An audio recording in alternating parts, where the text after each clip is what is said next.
Kasih karunia dan damai sejahtera dari Allah Bapa kita dan dari anaknya Tuhan Yesus Kristus menyertai kamu sekalian.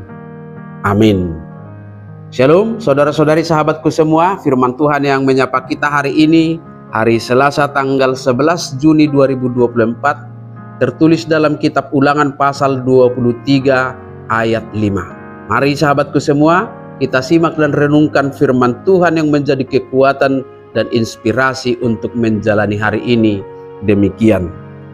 Tetapi Tuhan Allahmu tidak mau mendengarkan Bileam, dan Tuhan Allahmu telah mengubah kutuk itu menjadi berkat bagimu, karena Tuhan Allahmu mengasihi engkau. Alaidang olo Jahoba debatam manulupi hatani si Bileam, lam dipabalik Jahoba debatam burai gabe pasu-pasu diho, ala holong rohani Jahoba debatam midaho. Demikian firman Tuhan. Saudara-saudari sahabatku semua di dalam nama Tuhan Yesus, Bileam, seorang nabi dari Petor di Mesopotamia, dipanggil oleh Balak Raja Moab untuk mengutuk bangsa Israel. Raja Balak takut akan kekuatan dan jumlah bangsa Israel yang sedang mendekati tanah Moab dalam perjalanan mereka ke tanah yang dijanjikan. Jumlah mereka sangat banyak. Maka Balak menginginkan Bileam menggunakan kuasanya sebagai nabi untuk mengutuk Israel. Tetapi Allah tidak mengizinkan hal itu terjadi. Sebaliknya, Allah menempatkan kata-kata berkat di mulut Bileam. Bileam berusaha mengikuti permintaan Raja Balak untuk mengutuk Israel, tetapi Tuhan Allah tidak mengizinkan hal itu terjadi. Tuhan selalu mengubah niat buruk itu menjadi pesan berkat bagi umat Israel.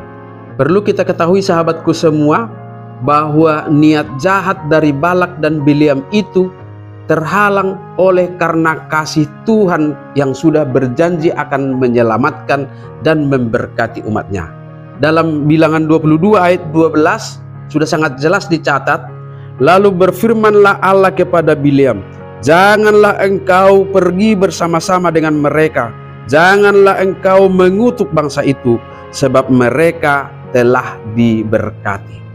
Yang ditekankan di sana adalah bahwa umat Israel adalah umat yang telah diberkati Tuhan Allah, sehingga apapun tidak akan bisa mengubah berkat itu.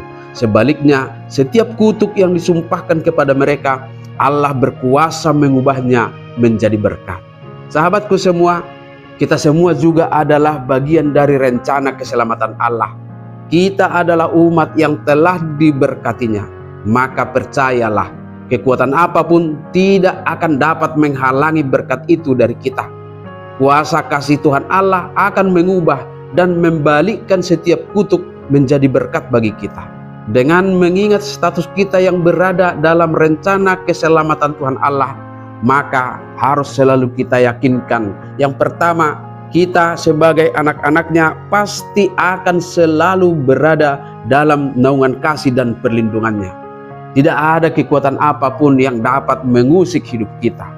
Dan yang kedua, kita juga harus meyakini bahwa rencana Allah bagi kita pasti adalah rencana keselamatan dan damai sejahtera. Sehingga tidak ada juga alasan bagi kita untuk meragukan perlindungan dan pertolongannya. Dan seandainya saat ini sedang mengalami pergumulan hidup, yakinlah bahwa Tuhan mengizinkannya untuk semakin meneguhkan iman kita kepadanya, membentuk kita untuk semakin setia dan berbakti hanya kepada Tuhan saja. Jaminan berkat dan perlindungannya kiranya sudah lebih dari cukup menjadi alasan bagi kita untuk tetap setia kepadanya. Amin. Selamat beraktivitas, Tuhan memberkati.